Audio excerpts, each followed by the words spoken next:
বাড়ি গিয়ে bag pack করেই বউয়ের বেজার মুখের দিকে তাকিয়ে বললাম, বাঁকুড়া যাচ্ছি, কবে ফিরবো ঠিক নেই। তাড়াতাড়ি করে কোনো মতে 3টে জামা 3টে প্যান্ট নিয়ে রওনা দিলাম বাঁকুড়ার উদ্দেশ্যে। ততক্ষণে ঘড়িতে প্রায় 12টা বেজে গেছে। বউয়ের সাথে রাগারাগি চলছে বলে কিছু খেয়েও বেরোলাম না। বাইক নিয়ে কিছুটা যেতেই খিদে পেয়ে গেল। রাস্তার পাশের এক ধাবাতে বাইকটা দাঁড় করালাম। খেতে খেতে বেশ অনেকটাই দেরি হয়ে গেল। তারপর বাইকে চড়ে বসলাম। চলতে চলতে বাঁকুড়ার মাইল ফলক যখন চোখে পড়ল তখন রাত্রি প্রায় 8টা। রাস্তায় একটা লরি উল্টে পড়েছিল, তাই জ্যামেও আটকে গিয়েছিলাম। বাইক রাস্তায় দাঁড় করিয়ে ফটোগ্রাফার ছেলেটিকে ফোন করলাম। হ্যাঁ ভাই, আমি শহরে ঢুকে গেছি, তুমি কোথায়? তোমার নামটা যেন কি? আমি তারক। ও, আপনি সবাই শহরে ঢুকেছেন? আমি তো এই গ্রামে চলে এসেছি। এখানে থাকা খাওয়ার সব ব্যবস্থাই করে রেখেছি। সে কি, আমি ভাবলাম তোমার সাথে যাব। ও, চিন্তার কিছু নেই, আমি যেমনটি বলছি তেমন ভাবে চলে আসুন, কোনো অসুবিধা হবে না। সব শুনে যা বুঝলাম আরো প্রায় 2 ঘন্টার রাস্তা। সব ঠিকঠাক থাকলে পৌঁছতে পৌঁছতে রাত 10:30টা তো হবেই। অন্ধকার রাস্তা দিয়ে চলেছি, দুদিকে ঘন জঙ্গল। আর কত দূর কে জানে। ঘড়িতে 10:30টা প্রায় বাজে। মোবাইলে নেটওয়ার্ক অনেকক্ষণ থেকেই নেই। তারকে ফোন করতেও পারছি না। মাঝে মাঝে একটা দুটো গাড়ি বা লরি উল্টো দিক থেকে হুস হুস করে বেরিয়ে যাচ্ছে। কাউকে পাচ্ছিও না পথ নির্দেশ জিজ্ঞেস করার মতো। আর কত দূর কে জানে। হঠাৎ কিছুটা দূরে রাস্তার বাঁ পাশে টিমটিম করে হ্যারিকেনের আলো দেখতে পেয়ে বাইকটা ওখানে দাঁড় করালাম। সামনে গিয়ে দেখি ওটা একটা ছোট্ট চা বিস্কুটের দোকান। দোকানদার তখন দোকানের ছাপ ফেলার বন্দোবস্ত করছে। আমায় দেখে অবাক হয়ে জিজ্ঞেস করলো, এত রাতে এদিকে বাইক নিয়ে কোথায় যাবেন বাবু? দাদা, মনে হচ্ছে রাস্তা হারিয়ে ফেলেছি।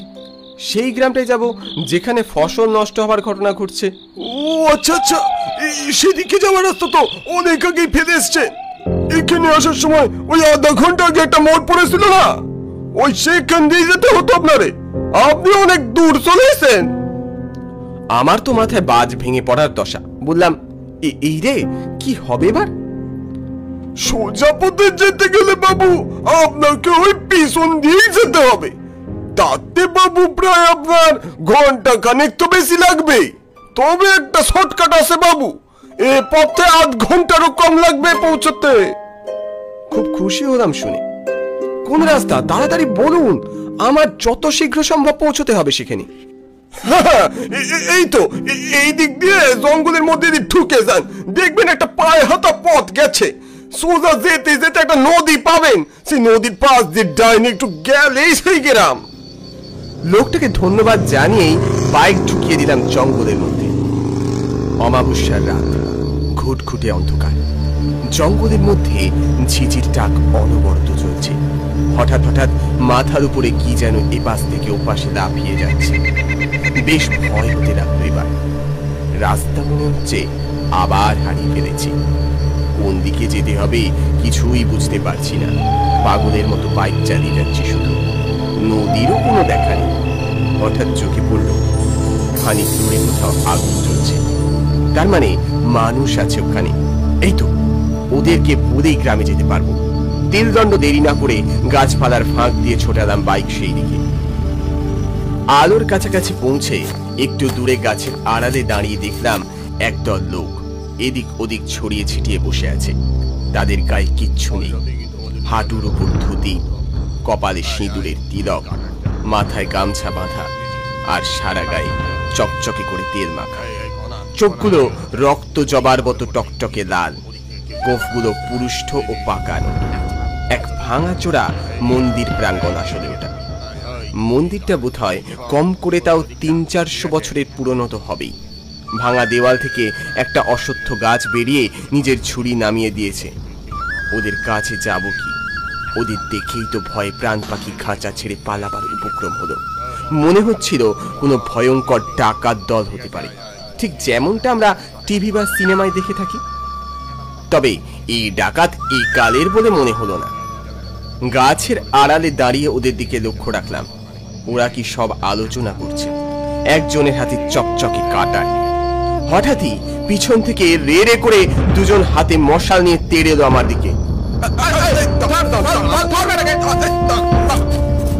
আমি চেঁচিয়ে উঠলাম, আরে আরে আমায় নামান নামান বলছি। কে শোনে কার কথা? মন্দিরের চাতালের উপর একটা দৈত্যাকৃতি লোক বসেছিল, ঠ্যাঙের উপর ঠ্যাং তুলে। মনে হলো দেখে সে হয়তো এই দলেরই মাথা। আমাকে নিয়ে গিয়ে লোক দুটো তার সামনে দাঁড় করালো। আমার এদিকে ভয় ঘাম ঝরছে। লোক দুটোর একজন ওই ভয়ঙ্কর লোকটাকে সম্বোধন করে বলল, সর্দার, এই দেখুন, এই ছেলেটাই ওইখানে দাঁড়িয়ে ছিল। সর্দার লোকটি মন্দিরের দেওয়াল থেকে একটা মশাল খুলে নিয়ে একদম আমার মুখের সামনে নিয়ে এসে আমায় ভালো করে দেখতে লাগলো। আমি আগুনের তাপে ও ভয়ে চোখ বন্ধ করে ততক্ষণে রাম নাম জপছি। হঠাৎ সর্দার গোছের লোকটা মন্দিরের দিকে তাকিয়ে হুঙ্কার ছেড়ে বলল, আজ রাতে নরবলি হবে মা। মা গো, কতদিন তোকে রক্ত দিতে পারিনি, তাজা মানুষের রক্ত আজ পেয়েছি। আজ তুই পাবি মা, পাবি, রক্ত পাবি। এই বলতে বলতে লোকটা মন্দিরের সিঁড়ি বেয়ে উপরে উঠে ষষ্ঠাঙ্গে প্রণাম করলেন। তখন ভালো করে তাকিয়ে দেখলাম অশ্বত্থ গাছের কোপরে একটা সিঁদুরে লেপা কালী মূর্তি।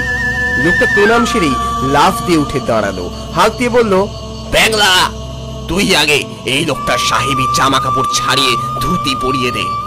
আমি ততক্ষণে বুঝে গেছি কোনো ভয়াল ডাকাত দলের খপ্পরে পড়েছি আমি, এবং আজ আমার নরবলি হচ্ছেই, বাঁচার উপায় নেই।